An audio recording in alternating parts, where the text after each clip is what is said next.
Austin, having dinner in the governor's mansion, learned quite a bit about Sam Houston while I was there, and even have a cousin in the audience who was kind enough to join us today, who's lived in Dallas and Texas forever. So I, again, feel very much at home here, and thank you all for coming. We have, this format is going to be very different from what I usually do, and I'm very happy about that because it gives me a chance to do something, as I say, a little different. Normally I'll go for an hour and I have a slide deck, and then we have 10 or 15 minutes of questions at the end, and that's fine. I do that all over the world. But in talking to the NCPA, they said, well, why don't we just make it a little more like a town hall, a little more relaxed. Let's skip the slide deck. Let's just have a conversation. Let's have more time for questions and less time for me presenting, which I think is a great idea. I love the question part of it because, first of all, you can find out what people, you can get to what people really want to hear about. I can talk about a lot of things, but when people get to ask a question, it's what's most important to them, and so that makes it more valuable for them. But it also makes it more valuable for me. I talk a lot, but I try to listen, and I learn a lot as well. And so I learn from you through the questions. So I'm just going to talk for about a little bit less than 30 minutes, and then we're going to have 45 minutes for questions, which is the reverse of the usual ratio. But I'm very happy about that, and hope we do get a lot of questions. The other thing I'm going to do, and this is, I think, particularly pertinent to the mission of the NCPA.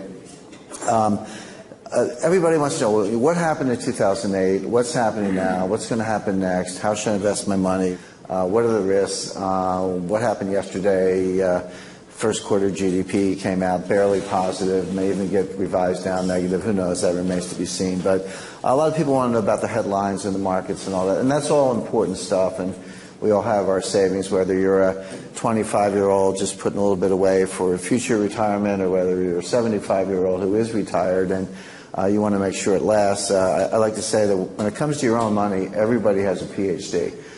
You don't need to go to school. People tend to be very smart about their own money, and those are all good topics. But I think we'll get to those in the questions. What I want to do is talk a little more theoretically, because again, I think it's in keeping with the mission of an institute like this, about method. When I say method, what is the toolkit? What are the techniques that I use, and some others, to analyze markets, to analyze risk in markets, to make forecasts, to construct a portfolio, et cetera? Because I've had the privilege of meeting or working with, actually, many of the giants of modern financial theory. When I say giants, I mean these are people who they have PhDs from Harvard or MIT or University of Chicago or Stanford or University of Pennsylvania, Wharton, Yale, et cetera, as the case may be. I've shared offices with Nobel Prize winners, met with, in small groups, sometimes one-on-one, with members of the Federal Open Market Committee, Regional Reserve Bank presidents. So I know a lot of people at the Fed and been on Wall Street many years. So I've partnered with, met with, associated with all the folks who, either from a policy point of view or a trading point of view, are running the capital markets that basically almost destroyed the planet in 2008, and I think we'll do so again sooner than later. And so people say, well, what's up with that? I mean, are these people dumb? Well, they're absolutely not dumb. I can promise you that. If Janet Yellen and I sat down side by side and took an IQ test, she would blow me away. And so would Larry Summers. He's smarter than Janet Yellen. No, they're not dumb. These people are absolutely brilliant. And people go, well, are they venal? Is this like some deep, dark conspiracy to destroy our economy by a bunch of evildoers working in these elite institutions? And they go, no, sorry, that's not it either. There may be some malefactors somewhere, but again, having worked with a lot of these people, and I do, one of my consulting clients is the United States government. I work with the Defense Department. I'll be going down to the Pentagon next week for another war game and work with the intelligence community and others. If you knew, and some of you I'm sure do, if you knew how messed up the United States government is, you'd lay aside any fears of some deep, dark conspiracy, because they can barely, make it through the day, coordinate with each other, let alone orchestrate. And then when people say the U.S. government, I just roll my eyes. I like to say, well, we have two governments. We have the Virginia government and the downtown government. You know, downtown's the Treasury and the Fed and the White House. In Virginia, you got the Pentagon and the intelligence community and the defense community. So they're two different. You got to cross the bridge to talk to both sides there. So no, it's not a deep, dark conspiracy. I mean, look, there are things that go on behind the scenes. There are things that they can't talk about. I'll talk about them so we can maybe get into a little bit of that. But the real answer, the answer to the question, why don't they see the risk coming? Why are they constantly surprised? Why is it happening again? How is this even possible? The answer to that is they have the wrong models. They have the wrong intellectual frame for understanding risk. They don't understand the statistical properties of risk. And if you have the wrong model, you're going to get the wrong result every time. It doesn't matter how smart you are. It doesn't matter how hard you work. It doesn't matter how much data you have. If you plug that into a model that does not correspond to reality, does not correspond to how things actually work, you're going to get the wrong result, the wrong forecast, et cetera. And so that's a statement. That's a claim.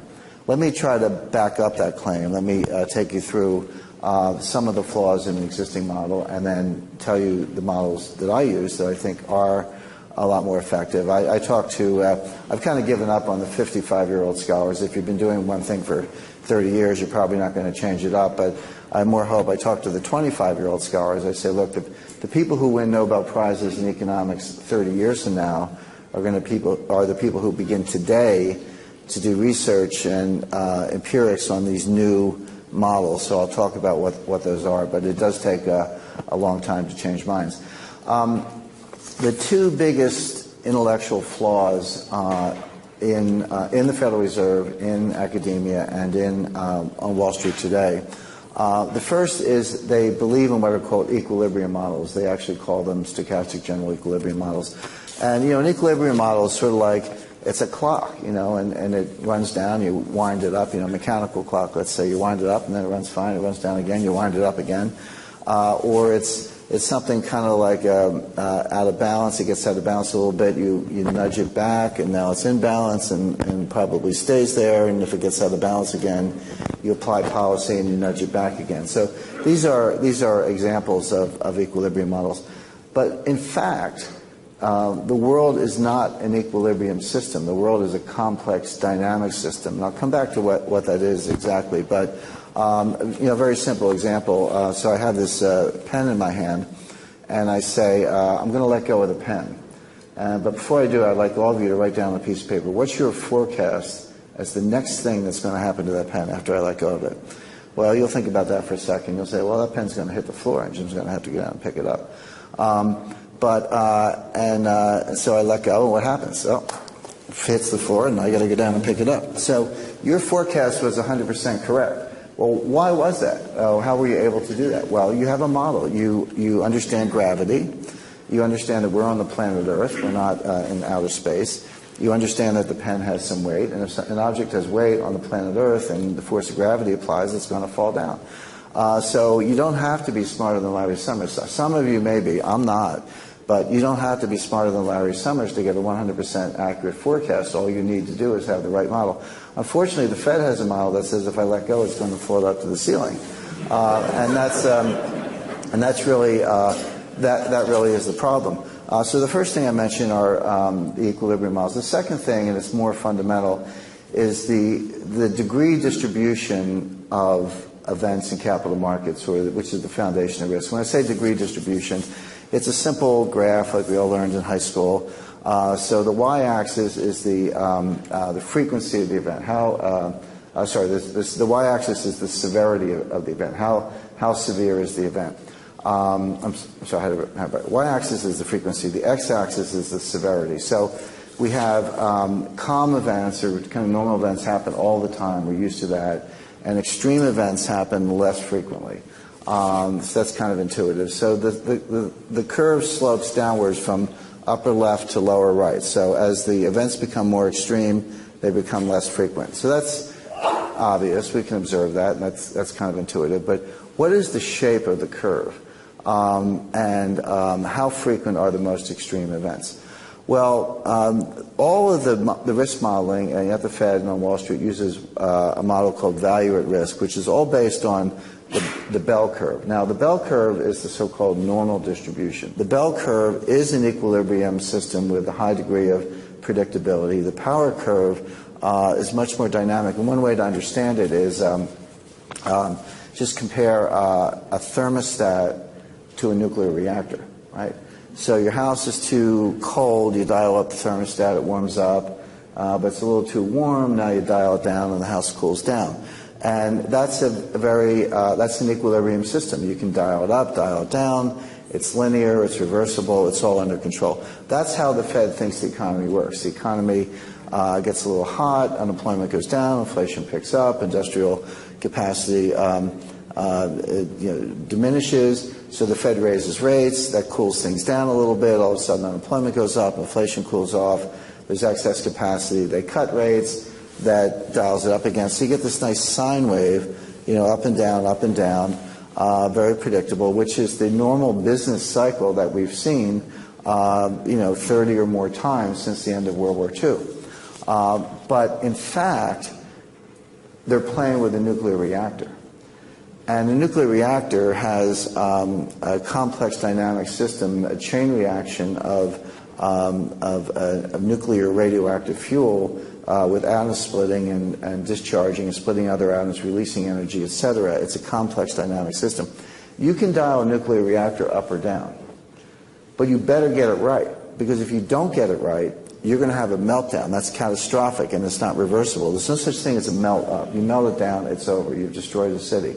And so my concern and my critique is that the Fed is sitting there with their hands on the control, dialing it up, dialing it down. They think they're playing with the thermostat. They're actually playing with a nuclear reactor. They don't realize it, and every now and then the entire system melts down.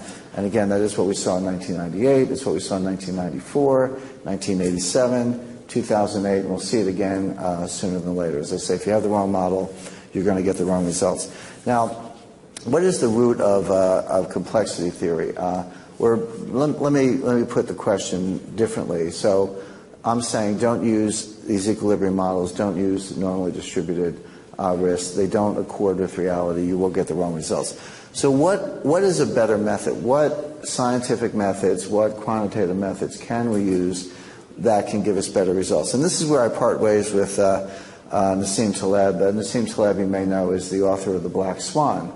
And it's a 500-page book, and basically it's 500 pages of taking a baseball bat and smashing the bell curve to the ground. I mean, he just really goes at it, and he does a good job. He's an entertaining author. I've met him. He's a very funny guy, very smart guy, and I agree with that. I'm like, nice job, Nassim. Somebody needed to just demolish this once and for all, and you did it. But he gets to the end and kind of throws up his hands and says, well, this doesn't work, nothing works, you can't model it, I'm a philosopher, I like Montesquieu, and see you later. So he demolishes the bell curve and then checks out. I wanted, in my research, in my analysis, in my writing, I wanted to take it further. I got to the same place he did. I said, okay, this absolutely does not work. But is there something that does work? With whatever limitations it may have, and I think a good dose of humility is always called for, is there something that does work? And I went on a kind of a personal odyssey after 1998. I was at Long-Term Capital Management. That was the hedge fund that imploded then. We were rescued with a $4 billion rescue package from Wall Street, although I like to say they weren't bailing us out, they were bailing themselves out because we owed them $1 trillion, and if we had failed, we were hours away from failure, and if we had collapsed, we could have just slept in the next day, but they were the guys who had to deal with the $1 trillion of exposure. So they were basically buying our balance sheet and then unwinding it in an orderly way to avoid losses to themselves, which is fine. It's exactly what they should have done. But when I left there, I was there as a lawyer, but when I left there, I was very intellectually unsatisfied. I mean, my partners were the folks I mentioned. They were the Nobel Prize winners. They were the PhDs. They were the 170 IQs. They were the MIT professors. That's who was running the place. As I say, I was just a country lawyer out there in Connecticut. But I said, but wait a second. They're good guys. They're smart guys, but they got it wrong. You couldn't possibly understand risk and get this kind of result. It wasn't just a bad day. There's something fundamentally wrong in how you did this. So I set out on a kind of personal intellectual odyssey, studied applied mathematics, physics, complexity theory, network theory, graph theory, behavioral economics, a lot of other fields to develop my own models of how things worked. And I discovered that there are things that work. And just to start with complexity theory, if you went to University of Texas or University of Michigan or any Colorado, any fine school with a good physics department, and took a course in complexity theory from somebody who didn't know anything about finance, they knew nothing about capital markets, they said, I'm just going to teach you complexity theory. What would they teach you? They would teach you that complex systems have 4 characteristics. The first one is diversity. You need actors in a system who have different points of view. If you don't have different points, if we all think the same thing, if everyone in this room thinks the same thing, it's a really boring conversation. Not much is going to be going on. So you need diversity. Well, do capital markets have that? Of course they do. You got bulls and bears, longs and short, greed and fear, leverage, non-leverage, all different currencies. There's tons of diversity in capital markets. Okay. The second criteria is connectedness.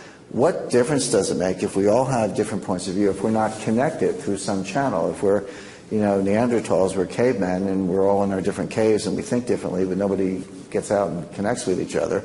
That's not an interesting system. Well, are capital markets connected? Sure they are. Probably over-connected. We got, Dow Jones, Reuters, CNBC, email, chat rooms, telephones, all kinds of communications channels, automated exchanges, dark pools, Chicago Mercantile Exchange, tons and tons of connectedness. So, okay, you can check that box. Capital market systems have diverse players. They're highly connected.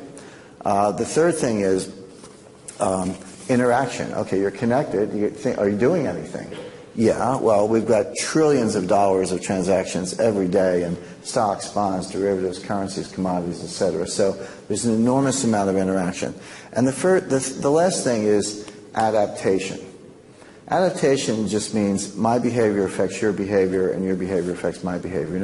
I've been in the hedge fund business a long time. One thing I know is when you lose money, that's nature's way of telling you to get out of the trade. Like if you don't adapt your behavior, you'll get wiped out. So that's an example. A very, very simple example would be, you're in New York. It's cold in the winter. You wake up in your apartment. You look outside, and everybody, you don't know what to wear that day, and everybody's walking down the street with down jackets and wool hats and big, thick mittens. Well, you're probably not going to go outside in a sweater, right? You're probably going to put a warm coat on and a hat and mittens. In other words, other people's behavior affects what you do, even though you didn't start out having a plan. And I can illustrate it with this room. Now we have maybe 100 people in the room or so. What if right now 2 of you got up and just ran out of the room, just bolted out of the room? What would the rest of you do? Probably think it was weird, maybe a little rude, maybe they got a text message or something, but you'd probably sit here and listen to the rest of this fascinating lecture. But what if 70 of you got up and ran out of the room right now? What would the other 30 do? You'd be right behind them. You wouldn't know why. You say, I don't know what, the bomb's scared, place is on fire, I don't know what, but I don't want to wait around to find out. I'm out of here, right? So, in other words, your behavior is not predetermined. It's a function of what other people do, and that's sensible. And so, to express this quantitatively, your willingness to leave or not based on other numeric inputs is your critical threshold. Your critical threshold is the point at which other behavior affects your own behavior. And just to express it quantitatively, in the example I just gave, your critical threshold is greater than 2, less than 7. Right? 2 people leave, you sit tight. 70 people leave, you're out of here. Greater than 2, less than 70. Guess what? Every one of you has a different critical threshold. Some of you are a little more bold. You're gonna hang in there. And guess what? Your critical threshold changes every day. Some days you feel a little more bodacious. Other days you're a little more cautious. So now take the 100 people in the room and multiply it, and not multiply it, but just extend it to 100 million people sitting at screens, trading and trading floors all over the room. Brokers, people on the floors of exchanges, et cetera. And you begin to get some sense of the complexity of the problem. So that's what we mean by adaptability. Now, so these are the 4 hallmarks of a complex system. Diversity of players, connectedness, interaction, and adaptive behavior. If you have those four things, you have a complex system. Guess what? Capital markets are 4 for 4. Capital markets are a complex system. Guess what the degree distribution of events in a complex system is? It's a power curve. We already knew that because we see the data. So if that's the kind of system we have, and there's good empirical data to support it, why on earth are regulators and Wall Street using normally distributed risk and equilibrium models to understand a complex system in which the events occur in accordance with the power law? Another example of this is cosmology. So from the 1st century AD until the 16th century AD, so a period of 1,500 years, the smartest people in the world, I'm not talking about superstition, I'm talking about the smartest people in the world, the mathematicians, and they weren't jokes in the 13th century. I mean, we had Dante and all that. I mean, there were smart people around. Believed that the Earth was the center of the universe. The sun, the moon, the stars all revolved around the Earth in circular orbits, and they were concentric. And this was obvious because when you woke up in the morning, the sun was over there, and it went across the sky, and at night it was over there, and then the next morning it came back up over there. So obviously the sun was revolving around the Earth. And so that was the model, and they began to calculate these orbits and make predictions. Well, a funny thing happened by the late Middle Ages. They began to notice that the planets weren't where they were supposed to be. The predictive value of the models was breaking down. It's like Jupiter's supposed to be over there, and it's actually over there a little bit. It's not quite where it's supposed to, and it looks like it's going backwards. It's supposed to be going that way. Well, when you get data that contradicts your model, you're supposed to question the model. You're supposed to say, well, maybe I don't have this right. But that's not what they did. What they did is they added to the model. They said, well, okay, so obviously there's this big circle, but there must be like a little circle on the big circle. They call those epicycles, and they say when they go backwards, so there's like, you're doing these backwards clockwise, loop-de-loops as you're doing a big counterclockwise circle, and they wrote those equations, and it got more and more complicated. There were more and more loop-de-loops in Mars and Venus and all this. And finally, Copernicus came along and said, you know what? Maybe the Earth revolves around the sun. How about that? And these other planets revolve around the sun. And then Kepler came along and said, yeah, and maybe the orbits aren't circular, maybe they're elliptical. And Tycho Brahe started doing a lot of empirical observations, and lo and behold, the data lined up with the new theory. Well, by the end of the 16th century, the paradigm had completely changed. It was like the sun's the center of at least the solar system, if not the universe. The Earth and the planets revolve around the sun, and they revolve in elliptical orbits, not circular orbits. So the whole thing had changed. But that took 100 years. It wasn't as if Copernicus came out with his first statement, everyone goes, hey, Nick, nice going, you got it. No, it took 100 years to really make that intellectual change. We're at the same place today in capital markets risk management. The new models are there. The old models don't work. But the people who embrace the old models are wedded to them. They're married to them. They can't change it up. It's hard math. The integral calculus is challenging.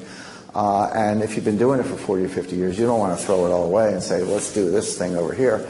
The interesting thing is I've had the privilege of visiting with a lot of our top physics laboratories, Los Alamos National Laboratory and the Applied Physics Laboratory in Baltimore. And when I talk to physicists about this, because they use complexity theory all the time. I mean, that's what quantum theory and nuclear theory, and they use this all the time. And I say, we should really do some team science. We should do some collaborative science. Let's get a physicist, an applied mathematician, a computer developer, an economist, a lawyer, a behaviorist. Let's get all these people together, make a team, and try to really wrestle this problem to the ground, try to crack the code. And the physicists I meet, they go, that's really cool. Let's do that. Let's put that together.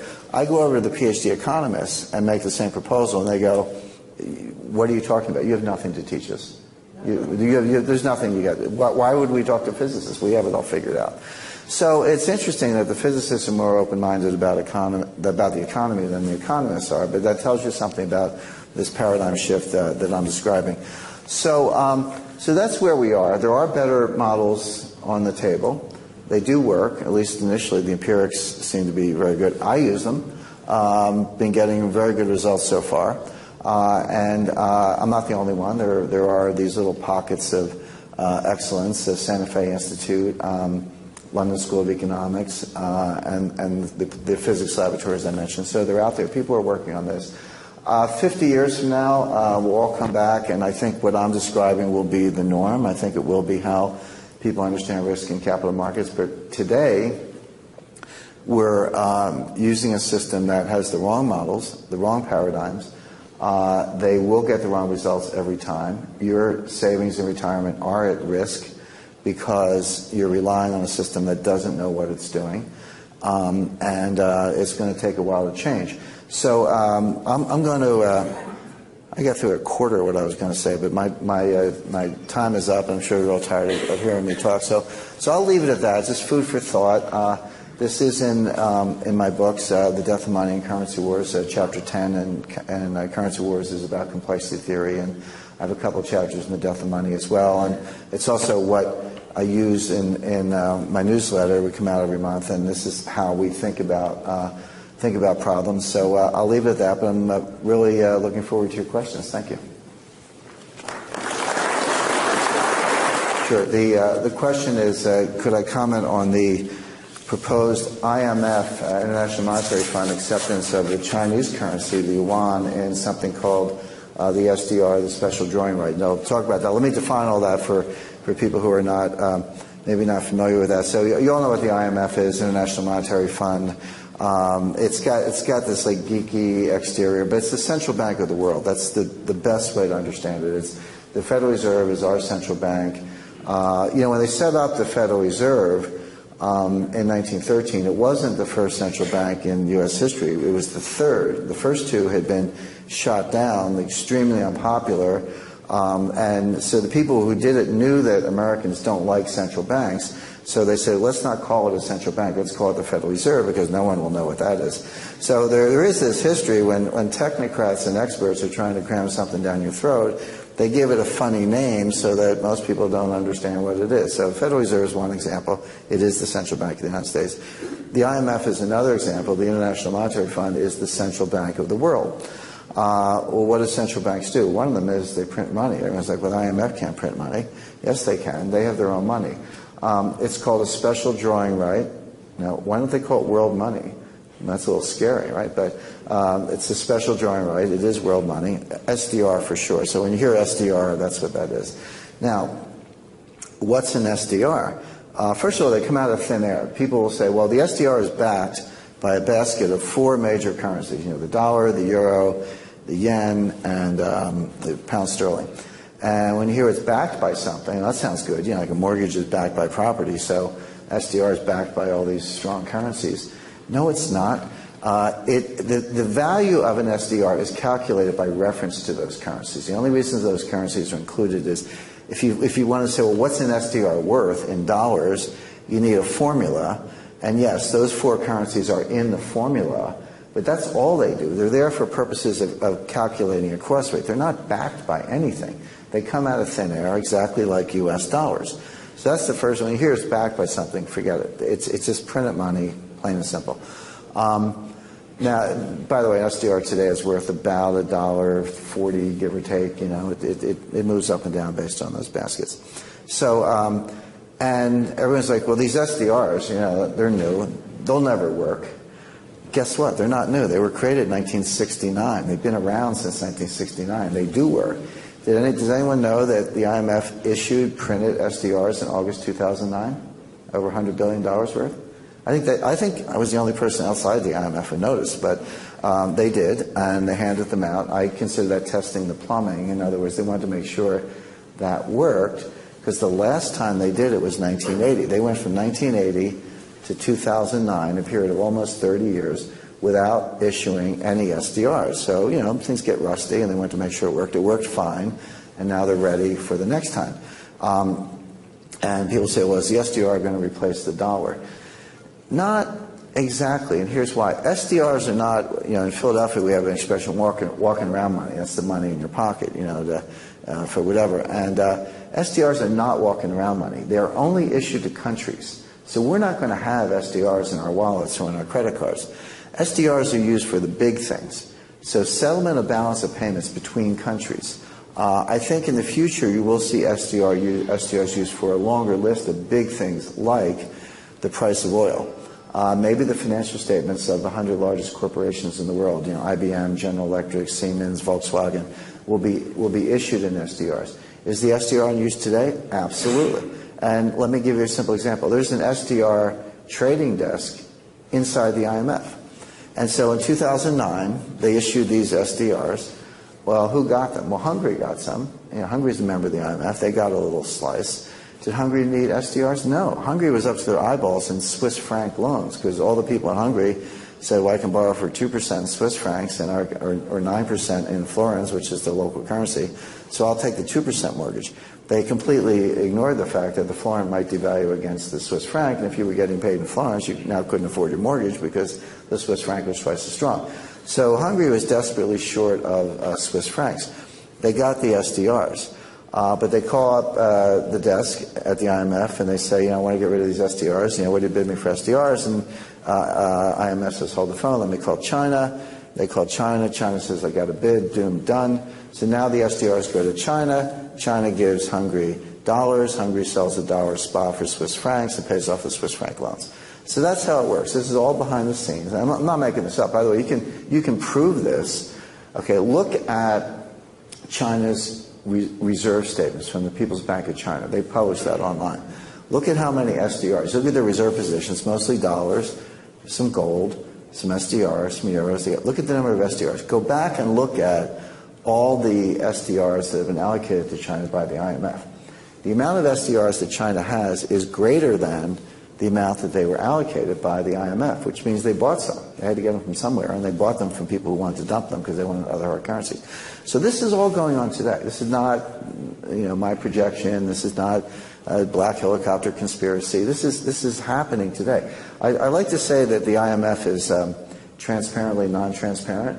And what I mean by that is they're transparent in the sense that they do put everything on their website. You can go to their website and find everything I'm talking about.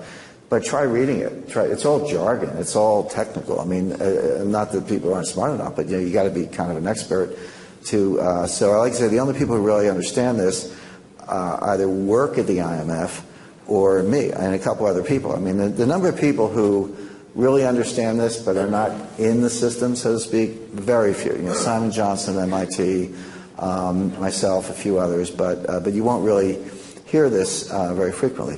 So this is what's going on. So now to the gentleman's question, there is a move afoot to take the Chinese currency, the yuan, and include it in this basket, bearing in mind it's a formula, not backing, that I just described. This would amount to an anointing. This would anoint the yuan as a big-time global reserve currency, along with dollars, sterling, euros, and yen. And makes China a very important part of the club. Now, what's the backstory here? What's going on behind the scenes? Well, what's going on behind the scenes? Because people are looking at other developments. China recently created something called the Asia Infrastructure Investment Bank, the AIIB. And they got most of the countries to sign up, or most of the important countries, including a bunch of countries that the United States didn't want to sign up. And we said, don't sign up. And they said, heck with you, we signed up anyway. The reason they're doing that, by the way, this bank's going to have $100 billion of capital, and it will be able to issue bonds. And they haven't said what currency they're going to issue it in, but my estimate would be that they'll issue them in SDRs. They'll be able to issue bonds and lever up the balance sheet. And they're going to do big stuff. They're going to build railroads, natural gas pipelines, oil pipelines, highways, airports. These are big, multi-billion-dollar, multi-year infrastructure projects. Well, guess what? If you're Germany, you want those contracts. Chinese can't build all this stuff. They can build some of it, but those contracts are going to go to German companies, British companies, French companies. They're not going to go to American companies, by and large, because we're not in that club. So that's why everybody joined. But that aside, so people look at this and they go, I got this figured out. China's buying gold. By the way, they are buying gold. That's not made up. China officially says they have 1,000 tons of gold. 1054 is the exact number. The actual number is 3,000 or 4,000, maybe more. I will say that every time I've formed an estimate of Chinese gold, when I got better data, I was always wrong on the low side. They always had more than I thought. But I would estimate they have at least 4,000 tons, maybe more. They're buying it in secret. They're using military and intelligence assets. I talked to a guy in Hong Kong who's in the I think the guys who are in what they call secure logistics. Secure logistics and vaulting, these are the people who handle the physical metal. I'm not talking about, ETFs and gold futures and COMEX and all that. These are guys who actually handle the shiny stuff. A guy told me that he brought gold into China overland at the head of a column of People's Liberation Army armored vehicles. So they're bringing them from Central Asia. That did not go through Hong Kong. That was off the books. But we do know a lot about Chinese mining output, Chinese import-export figures, Hong Kong exports, the Shanghai Gold Exchange. We do have enough information. It's not a complete black box to form an estimate. Why don't we have better information? Why doesn't China just tell us how much gold they have? Well, if you were out to buy 2,000 tons, would you want people to know what you're doing? Of course not. I mean, it might make the price go up. If you're a buyer, you want the price to be as low as possible. So you're going to lie to people. You're going to keep it secret. You're going to use intelligence assets until you get what you want. Now, once they get all the gold they want, then all bets are off, and that's what I'm watching. And then people say, just to take this a step further, the gold bugs. I mean, I have gold. I recommend gold to clients. 10%, by the way. Don't let anyone tell you I said sell everything and buy gold. I've never said that. 10%, I think, is a good allocation. There are other things, plenty of other things to do with your portfolio. To me, 10% is the right amount. So if it goes down, look, if gold goes down 10%, and you got 10% allocation, you took a 1% picky on your portfolio, not the end of the world. So I like that. But if I'm right, this thing, it goes up 5, 6, 7 times, then that's your insurance on the rest of the portfolio. I also like gold because it's physical. You can't hack it. I think a lot of electronic, people think they have money. No, what you have are digital statements. You have digital wealth. There's the statement you get from your stockbroker, the price from the stock exchange, your bank account, everything you have except land, gold, fine art, and a few other things is digital. So digital can be hacked, your wealth can be wiped out. But I'm not saying get out of the stock market, I'm just saying understand the risks. So I do like a 10% allocation of gold for portfolio. But a lot of the gold bugs go, well, here's what's going to happen. China's going to get all this gold, build their own infrastructure, the AIIB. They're going to make the yuan a gold-backed currency, and they're going to announce this as a big surprise and run the dollar off the road. The price of gold is going to go up to $10,000 an ounce. Gold is going to go to $10,000 an ounce, but not for the reason I just described. Everything I just described is exactly what's not going to happen. What China's doing, China wants to be in the club. We're in a club, right? You're probably all members of clubs. China wants to be in the big club, which is the IMF, the United States. They want to be in that club. But the U.S. is holding a black ball. We're like, well, we might let you in our club, maybe we won't. What kind of behavior can we expect from you? In other words, we're using that as a quid pro quo. So China is over here building their own club. A lot of clubs in the United States were started because some wealthy applicant couldn't get in the existing club. He said, heck with you, I'll build my own club, right? And that becomes exclusive. So China's doing both things at once. They want to get in the existing club, but just in case they can't, they're building their own club. So they're much more subtle, much more sophisticated. Now, what is the United States saying as the price of letting China in the club? And again, to the gentleman's question, putting the Chinese yuan in the SDR and giving China more votes at the IMF, which is what they want, that's what's in play. The Congress is holding up the legislation to give China more votes. And the White House says, those Tea Party guys in the House, you can't reason with them, they're standing in the way. Nonsense. You don't think if the White House wanted this, they could get it through? Barney Frank slipped a $100 billion line of credit for the IMF in a defense appropriation bill in 2009. Believe me, if the White House wants it, they could get it done. But it's very convenient for the White House to blame the Tea Party, so then they go to the Chinese and go, those crazy Tea Party people, they're standing in the way. They're not. The White House is deliberately slow-rolling this so they can get concessions out of China. What's the concession? They want to peg the yuan to the dollar. They want China to stop fighting the currency wars. They want China to stop promoting their economy and growing their exports by cheapening their currency. If you notice, China's economy is collapsing. I mean, their growth is coming down really fast. It's not falling off the face of the earth, but they're down from 10% to 8% to 7%. They're probably going to come in below 7%. Bad debts are piling up. The Shanghai stock. There's a lot of trouble on the waterfront in China. China would normally just cut their currency, promote their exports. They haven't done that. A lot of people are short the yuan, I think they're going to be disappointed. China's maintaining the peg to the dollar. That's the price of poker. That's what the U.S. wants to see. So the U.S. is saying to China, hey, if you guys are on your best behavior, we'll let you into the yuan. That will probably probably be announced in October, at the October annual meeting of the IMF it's in Lima, Peru this year. And then be effective January 1st. So now China's in the club. At some point, they'll slide this legislation through Congress. China will get more votes in the IMF. But what won't happen is China will reveal their gold, and the price of gold will skyrocket on that news alone. Again, gold's going to go up, but for different reasons at a different time. Because the deal with the club is you have to have the gold. You have to have the gold, but don't talk about it. The gold is plan B. Paper money is plan A.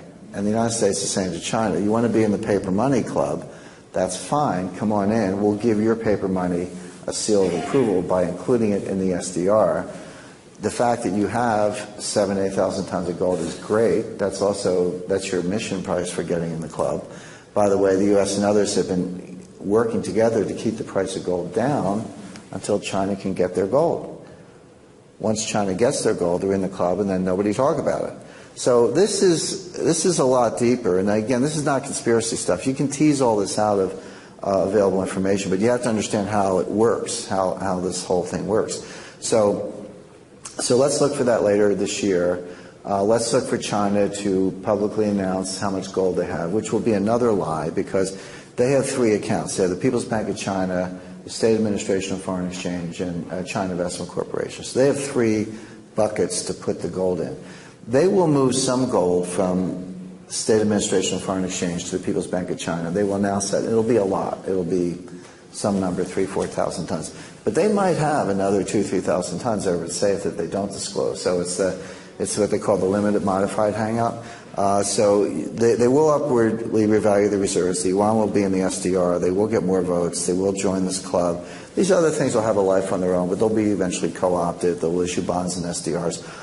All of this is moving towards the diminution and the elimination of the dollar as an important global reserve currency. But this is not something that happens overnight. You don't go to bed one night and wake up the next day and the dollar is no longer important. It took 30 years for sterling to be diminished to a relatively unimportant currency. It was over in 1944 at Bretton Woods, but it started in 1914 at the beginning of World War I when they closed the London Stock Exchange. New York Stock Exchange was closed for 5 months. From August to December 1914. I don't know people recall that. But they actually closed the stock exchange for 5 months. That could happen again. So that process, beginning in 1914, ending in 1944, took 30 years. We're in the process. We're in the process of destroying the dollar, but it's something that happens slowly, but there's no reason for you to sit around and wait for it to happen. There are things you can do now. The question is, what is the kind of the process or timeline for the diminution of the dollar as a global reserve currency, and what will the impact of that be on markets and particularly the price of oil? I want to separate what the power elites want to happen from what I think is going to happen, because those are two different things. What they want to happen is this orderly process that I just described. It would play out over years. It would go in stages. It would involve eventually substituting SDRs for dollars. And the impact of that would be inflationary. The problem in the world today is there's just too much debt and not enough growth. There is no way, mathematically, there is no combination of growth on current conditions and taxes that will pay off the debt or even make the debt sustainable. You never have to pay off the debt. You just have to roll it over. There is no combination of growth and taxes that will make the debt sustainable. But if you can inflate the currency, then it is. In other words, the United States owes $17 trillion. How do you turn $17 trillion into $8 trillion? Cut the value of the dollar in half.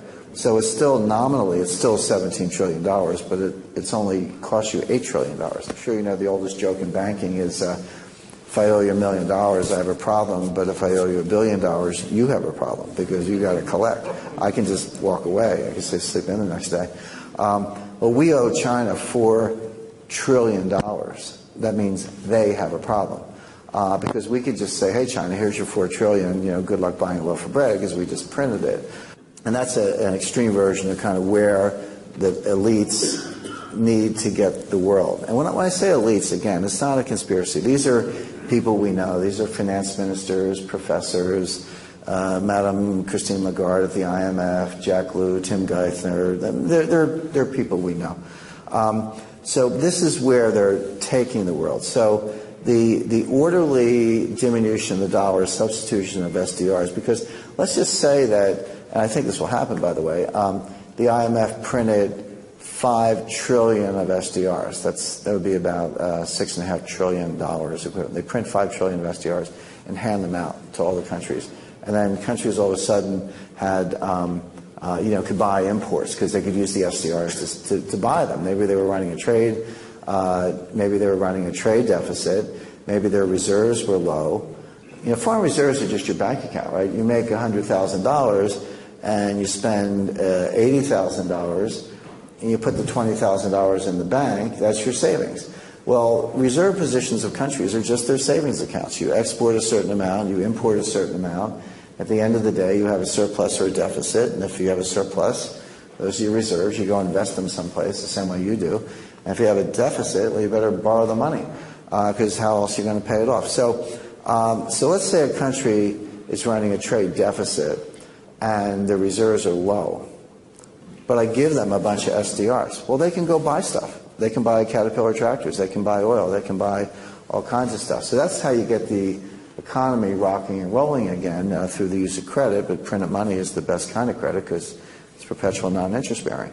So that's what they'll do. That'll be inflation. But when the inflation hits, people in the United States will be upset. It'll show up in dollars. But the Federal Reserve will say, hey, don't blame us. Says guys over on G Street, go talk to the IMF. No one will understand where it's coming from. So that's the plan. So that will proceed in stages. It will proceed over decades. You don't have to have 20% inflation in 1 year. If you do 3% a year for 22 years, you cut the value of the dollar in half. You do it another 22 years, you cut it in half again. So 44 years, which is really just the time from when your kids are born to when they become adults, the value of the dollar has been reduced by 75%. That's with 3% inflation. That's not 9, 10, et cetera. And that's the kind of inflation they think nobody notices. My analogy is, a little kid grabs his mom's wallet and sees $50. The kid knows if he takes $50, he's going to get in trouble, but he says, I'll take 2, and mom won't notice. That's what 2% inflation is, just steal from you a little bit at a time and hope that you don't notice. So that's the plan. And so it won't happen all at once. It will. The plan is to do it in an orderly way. The trend will be towards inflation, but right now we're still wrestling with deflation. Again, this is where I think a lot of analysts and observers and attentive people, unfortunately, we're all subject to this, myself included. We're victims of what I call the 2-second attention span. Like you say something, and it doesn't happen like the next morning, and like, well, you're an idiot because you said this and something different. Well, if you try looking at every year or 5 years or 10 years, because that's the right way to think about your retirement, that's the right way for younger people to think about their savings, that's the right way for countries to think about debt management. If you look out over those time periods, these small changes add up to very big results. But if you come back, say, well, what can I do today to prepare for that? There are things you can do. Now, that's what the elites want to happen. Here's what I think is actually going to happen. I think we're going to get a catastrophic financial panic sooner than later. I'm not saying tomorrow. It could be tomorrow, by the way. I don't rule that out, but I don't think it'll be tomorrow. I don't necessarily think it'll be 2016, but sometime in the next couple of years. This is not a 10-year forecast. I only say that because looking at 87, 94, 98, 2000, 2008, I mean, these were all catastrophic near meltdowns, and they happen every 5, 6, 7 years. It's been 6 years since the last one. So how close could we be to the next one? The answer is probably pretty close. When that happens, it's going to be a lot worse than 2008. And the reason I say that is because the system is bigger. And going back to complexity theory that I talked about, the worst thing that can happen in a complex system is an exponential function of scale. And again, what I mean by that, let's say Jamie Dimon was sitting here and I said, Mr.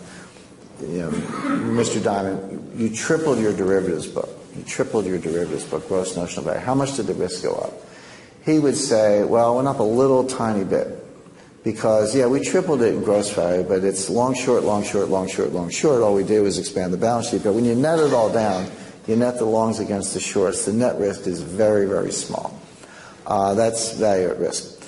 If you ask my mother's 84 years old. She's very smart, but she's not an economist. I said, Mom, I tripled the size of the book. How much did the risk go up? She would probably say it tripled. Like, that's kind of intuitive, common sense, right? Jamie Dimon's wrong. My mother's wrong. The answer is if you tripled the size of the book, the risk went up by a factor, 10 or 100 or maybe 1,000 times. That's what an exponential geometric function is. That's how complex systems actually work. Now, in 2008, what did you hear about? Too big to fail, too big to fail, too big to fail, right? We heard that all day long. Well, guess what? The biggest banks in 2008 today are bigger. They have a larger percentage of all the banking assets. The derivatives books are bigger. Everything that was too big to fail in 2008 is bigger today. And if you take what I just said about the function of risk, if it's that much bigger, the risk is exponentially greater than we had in 2008. So don't think for a minute that the regulators have figured it out. If we're going back to the beginning of my remarks, you get the wrong model, you get the wrong result every time. They haven't figured it out. The system is bigger, more dangerous, more leveraged. It'll pop up someplace else. I'm not saying it'll be a no doc, no down payment mortgage out of Las Vegas. I'm not saying that's going to be ground zero. Could be oil patch, actually. Could be where all this oil from fracking. It's great. Where did it come from? Well, $5 trillion of borrowed money. That's where it came from. Good technology, hard work, good entrepreneurship, $5 trillion of borrowed money. Emerging markets, $9 trillion. These are big numbers. So this is kind of what's coming out. So when that happens, and it'll be unexpected, right, because a certain number of people are going to run out of the room, and everyone else is going to be right behind them, and that's not in the regulator's model, but that's what will happen. Now, so go back to 1998. What happened in 1998? A hedge fund collapsed, was on the verge of taking down markets, and Wall Street bailed out the hedge fund. In 2008, Wall Street collapsed, was on the verge of taking down the markets, and the central banks bailed out Wall Street. In 2018, it's the central banks and the sovereigns themselves that are going to be on the verge of collapse. Who's going to bail them out? In other words, we've done these bailouts. We've papered it over, granted. But each time it was bigger than the time before, and each time it took a bigger balance sheet to bail out whatever was happening. So 98, Wall Street bails out a hedge fund. 2008, central banks bail out Wall Street. 2018, who's going to bail out the central banks? There's only one balance sheet, one clean balance sheet left in the world. That's the IMF. And they're going to come with these SDRs by the trillions. And that's why they did the fire drill in 2009 to make sure it works. And that's going to be very inflationary. And that's not the plan. The plan is a 10, 20-year plan. But they're going to have to accelerate that plan and do it in a matter of weeks or months while markets are crashing all over the world. And other bad things are going to be happening, by the way. And then you'll have the SDR. China will be on the bus, not off the bus, but the result will be very inflationary. Well, the gentleman's question was, he hears a lot of different opinions about the dollar, buy dollars, sell dollars, buy real estate, sell real estate, and he gets a lot of opinions and he's confused. And I will say I do presentations like this all over the world, 5 continents. I do them all the time. And as I said earlier, one of the things I get out of it are hearing people's questions. And your question is the question I hear most frequently. The second most question is, what do you do with your own money? I'm sure we'll get to that. But that's the question I hear most. People say to me, Jim, I've been around. I've seen business cycles. I understand bull markets and bear markets, easy money, tight money, expansion and contraction, boom and I get all that. But I don't get this. This seems different. I'm confused. And I do hear that a lot. And my answer is, you're right. That makes me confused. You should be confused. And the reason is that what we're going through is not anything that anybody's seen. We have inflation, or the potential for inflation, that hasn't been seen since the 1970s. And maybe a lot of folks lived through that. We have a potential for deflation that we haven't seen since the 1930s. You have to be, you're a younger guy, you got to be 90 years old. You have to be 90 years old to have a kind of a living adult memory of what deflation is like. Now, you can study it, you can read about it, that's what I do. And people, I think, don't read enough economic history. So if I told you we were definitely going to have inflation, you would know exactly what to do. You'd lever up and buy some real estate. If I told you we were going to have deflation, you would know exactly what to do. You would buy bonds, and you'd have cash, and you would get rid of all your leverage.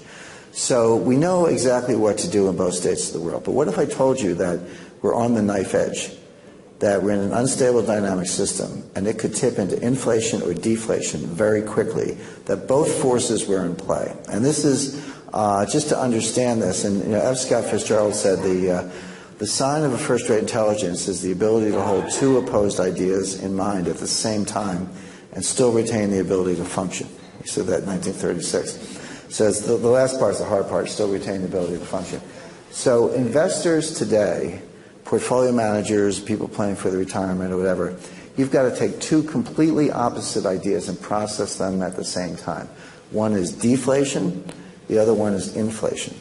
And this is exactly like plate tectonics. I was out in California not long ago, and I went out in the desert east of L.A., and I stood on the San Andreas Fault. The thing is, when you go in the desert, you can see the San Andreas Fault because there's a crack in the earth, and the water percolates up, and there's a green strip in the middle of the desert. There's some palm trees and grass, and you can see it. So I'm a wise guy, so I went out and I put one foot on either side of the San Andreas Fault, and absolutely nothing happened. Nothing happened. But that doesn't mean it's all good. In other words, yeah, nothing was happening the day I was there, but we all know what's going on underneath the surface. These two massive tectonic plates are pushing against each other. Tensions are building up, and it's going to snap, and it's going to snap bad. And that's how you can understand the dynamic. So when you see prices kind of 0 to 1% month after month, the economists have a pet name for that. They call it well-behaved. Don't take any comfort from that. That's just like me standing on the San Andreas Fault. It doesn't mean it's all good. These forces are operating underneath. So what do I do? Just to kind of answer the question. By the way, you could have both. You could tip very badly into deflation, and the policy response would be so overwhelming that we would go to inflation very quickly. And that's happened before. Look at 1919, 1920.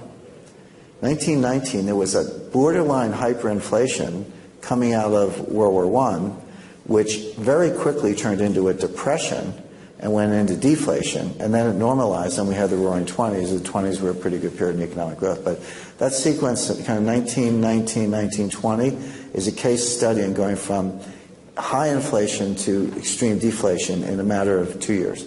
So that can happen. So what I recommend is what I call barbell strategy. Prepare for both.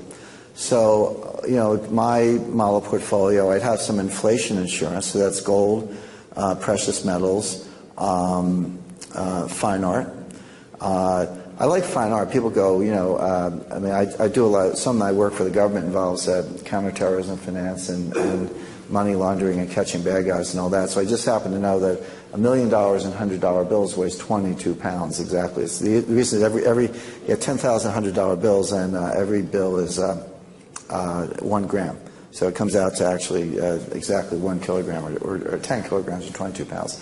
But $1 million in gold is more like 30 pounds. So it actually weighs more than cash. I'd rather have the gold, but gold sets off metal detectors and stuff. But Picasso weighs $500,000 an ounce.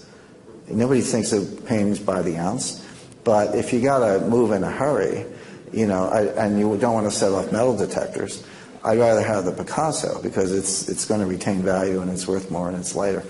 But sorry for the digression, but to kind of get into your point, yes, it has some gold and some fine art, and that's my inflation insurance. Over here, I like 10-year Treasury notes. They'll do very well. Everyone's like, oh, interest rates are at an all-time low. No, they're not. Nominal rates are at an all-time low. Real rates are still very high because inflation is so low. The real rate is just the difference between the nominal rate and inflation. So if you say 3% inflation and a 2% nominal rate, that the real rate is -1. But if you say zero inflation and a nominal rate of the same 2%, the real rate is positive 2. I remember when interest rates were 13%, but inflation was 15%. This is 1980. The real rate was negative 2%, negative 200 basis points. The bank paid you to borrow money because you got to pay them back in monopoly money. There aren't too many projects that don't make sense with negative real rates. And this is what the Fed is trying to engineer, by the way. The Fed is trying to engineer a world where nominal rates are about 2 and inflation is about 3. The real rate is negative 1. And we all want to go out and borrow money and lever up and get the credit and lending and spending machine going again and all rock and roll. That's what they're trying to engineer. The problem is it's not working. I call this Mick Jagger economics. You can't always get what you want. They want 3% inflation, but they can't get there. They can get to 2% nominal rates with financial repression. They can make the banks buy the bonds. So they can do that. They can control the money supply. But they can't control how you and I feel, at least not very easily. So unless we want to go spend money, we're not going to get the velocity we need to get the inflation going. So, but they might. And the thing is, it's one of these behavioral phenomena. It's like kind of like everyone running out of the room. You can go a long period of time with no inflation, and then it can come very quickly. So my concern is that the Fed's going to dial it up and dial it up and dial it up and try to get to 3. And when they get to 3, they're going to say, okay, that's enough, let's dial it down, but it's going to go to 9. Because it's very, very difficult to change behavior. But once you do, it's very difficult to change it back again because there's a lost confidence. So you need your, so it has some deflation protection. That would be 10-year notes. If 10-year notes go from 2% to 1%, that's going to be one of the greatest bond market rallies in history. I have cash, and people go, wait a second, Jim, you're the guy who wrote a book called The Death of Money. Why would you have cash? And the answer is I might not want it forever, but I like it now for 3 reasons. Number one, it is deflation insurance. The real value of cash goes up in deflation. Number two, in a portfolio, it's the opposite of leverage. We all know that when you lever up a portfolio, it magnifies the return. It also magnifies the loss. So a 2% gain levered 10 to 1 is going to be a 20% return on equity. But a 2% loss is going to be a 20% loss of equity. So that's what leverage does. People understand that. Cash is the opposite. It actually reduces the volatility of the rest of your portfolio. So if you've got volatile stuff like gold and treasury notes, having some cash will reduce the volatility. And the third thing, this is very underestimated, because I manage a mutual fund, and we have a big slug of cash, and the SEC beats us up. They go, hey, you guys, people aren't paying you to manage cash. You're not a money market fund. They go, well, they are paying us not to lose their money. And cash has huge embedded optionality, meaning that when you get better information, you're the guy who can pivot. See, if you go all in on land or a limited partnership or oil and gas, whatever, I'm not saying those are bad things, they're very hard to get out of. But if you have cash, you're the guy who can pivot, turn on a dime. And if you think about, people say, well, cash doesn't have any yield. That's true. It's very low. If you think about the difference of the yield on cash relative to some alternative investment, think of that as the premium you pay to own an at-the-money call option on every asset class in the world. That's a valuable option. So I call this the barbell. I got my inflation stuff over here, gold, fine art, and land. I got my deflation stuff over here, bonds well, bonds would be the main one. And then in the middle, connecting the two sides of the barbell, I got the cash, which also gives me some deflation protection, but reduces the volatility and gives me enormous optionality. By the way, the guy who's doing this is Warren Buffett. I mean, two of Warren Buffett's big acquisitions recently, he bought the Burlington Northern Santa Fe Railroad. What's a railroad? It's nothing but hard assets, right? It's right-of-way, mining rights adjacent to the right-of-way, rail, rolling stock, yards, switches, signals, equipment. It's just all hard assets. How does a railroad make money? It moves hard assets, coal, wheat, corn, steel, cattle, etc. So a railroad is the ultimate hard asset play. The next thing, he bought Suncor, which is a big energy company in Canada. And by the way, he doesn't need the Keystone Pipeline because he can move his own oil on his own railroad. You line up 100 tanker cars, it's a pipeline on wheels. He's got a pipeline, it's just on wheels. So he's got energy and transportation, hard assets. So that's his inflation protection. Buffett will never say a kind word for gold. Don't expect him to buy gold. But he's got that. He also has $55 billion in cash. That's the most cash that Berkshire Hathaway has ever had. So I always say when it comes to billionaires, don't listen to what they say, watch what they do. But Buffett's got a variation of this barbell strategy. So the answer is you need a little bit better. Let me tell you, I like land, just like raw land with low carrying development potential. I like that a lot because that works in inflation and deflation. It works in both states of the world. How can that be? Well, if you have land, and assuming a good location, if inflation takes off, price of land is going to go up. I mean, that's kind of intuitive. Everyone understands that. We'll say, yeah, but if you have deflation, the nominal price of land goes down, which is true. But the development costs go down faster with all the inputs to development. So, steel, wood, lumber, labor, architect's fees, they actually go down faster than the value of the land. So what you do is you buy the land, you take a little bit of a loss when the nominal value goes down, but then you develop it down here and catch the wave back up. An example of this is the Empire State Building. Was built in the depths of the Great Depression. The Empire State Building was built in 1931 for next to nothing. And it's been a great investment ever since, and it's a hot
on these new models, so I'll talk about what those are, but it does take a long time to change minds.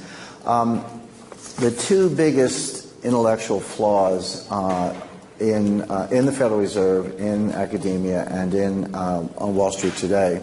The first is they believe in what are called equilibrium models. They actually call them stochastic general equilibrium models. And, an equilibrium model is sort of like, it's a clock, and it runs down, you wind it up, mechanical clock, let's say, you wind it up, and then it runs fine, it runs down again, you wind it up again.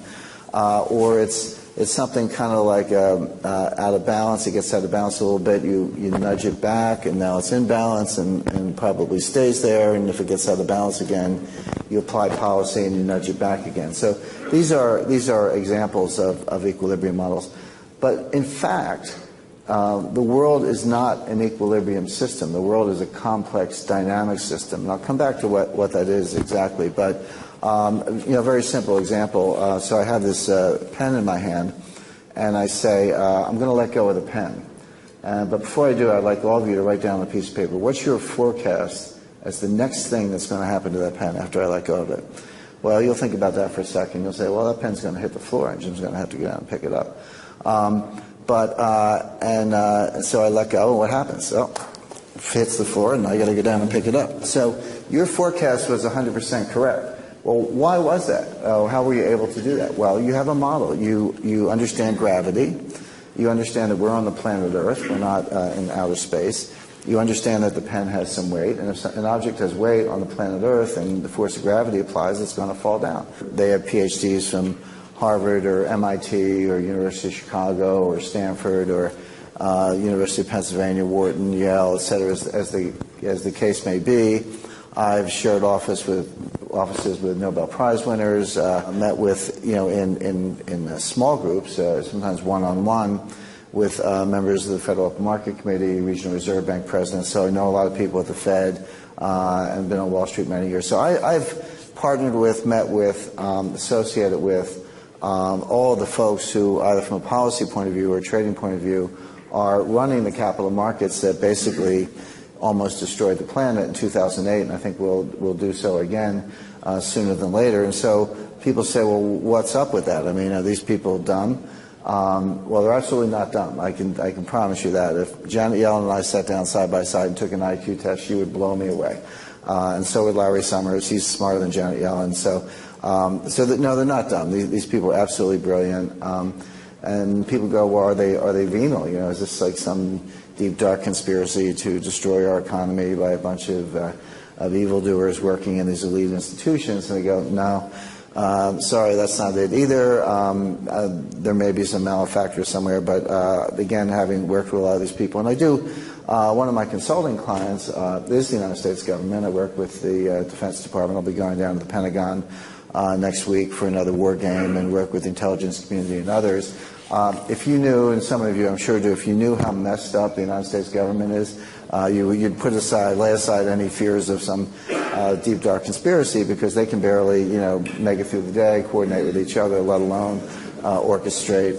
And then when people say the U.S. government, I just roll my eyes. I like to say, well, we have two governments. We have the Virginia government and the downtown government. Downtown is the Treasury and the Fed and the White House. In Virginia, you got the Pentagon and the intelligence community and the defense community. So they're two different. You got to cross the bridge to talk to both sides there. So no, it's not a deep, dark conspiracy. I mean, look, there are things that go on behind the scenes. There are things that they can't talk about. I'll talk about them, so we can maybe get into a little bit of that. But the real answer, the answer to the question, why don't they see the risks coming? Why are they constantly surprised? Why is it happening again? How is this even possible? The answer to that is they have the wrong models. They have the wrong intellectual frame for understanding risk. They don't understand the statistical properties of risk. And if you have the wrong model, you're going to get the wrong result every time. It doesn't matter how smart you are. It doesn't matter how hard you work. It doesn't matter how much data you have. If you plug that into a model that does not correspond to reality, does not correspond to how things actually work, you're going to get the wrong result, the wrong forecast, et cetera. And so that's a statement. That's a claim. Let me try to back up that claim. Let me take you through some of the flaws in the existing model, and then tell you the models that I use that I think are a lot more effective. I've kind of given up on the 55-year-old scholars. If you've been doing one thing for 30 years, you're probably not going to change it up. But I more hope. I talk to the 25-year-old scholars. I say, look, the people who win Nobel Prizes in economics 30 years from now are the people who begin today to do research and empirics through the questions. So I'm just going to talk for about a little bit less than 30 minutes, and then we're going to have 45 minutes for questions, which is the reverse of the usual ratio. But I'm very very happy about that, and hope we do get a lot of questions. The other thing I'm going to do, and this is, I think, particularly pertinent to the mission of the NCPA. Everybody wants to know what happened in 2008, what's happening now, what's going to happen next, how should I invest my money, what are the risks, what happened yesterday. First quarter GDP came out barely positive, may even get revised down negative. Who knows? That remains to be seen. But a lot of people want to know about the headlines and the markets and all that. And that's all important stuff. And we all have our savings, whether you're a 25-year-old just putting a little bit away for future retirement, or whether you're a 75-year-old who is retired and you want to make sure it lasts. I like to say that when it comes to your own money, everybody has a PhD. You don't need to go to school. People tend to be very smart about their own money, and those are all good topics. But I think we'll get to those in the questions. What I want to do is talk a little more theoretically, because again, I think it's in keeping with the mission of an institute like this, about method. When I say method, what is the toolkit? What are the techniques that I use, and some others, to analyze markets, to analyze risk in markets, to make forecasts, to construct a portfolio, et cetera? Because I've had the privilege of meeting or working with, actually, many of the giants of modern financial theory. When I say giants, I mean these are people who they're